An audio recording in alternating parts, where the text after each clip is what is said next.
Yeah, that was going to happen. So if you look at one of my earlier videos about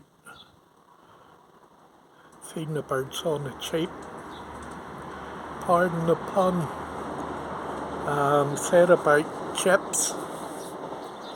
So I had a pasty supper last night.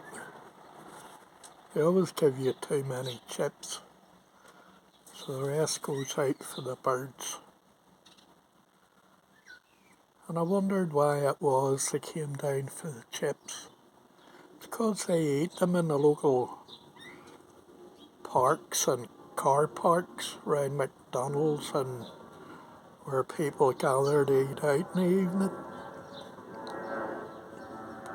And I think they can smell the salt and vinegar on them.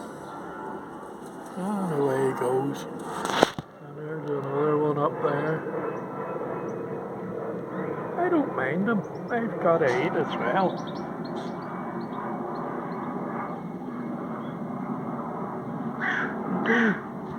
They do scare off the wee birds though, but it's only temporary.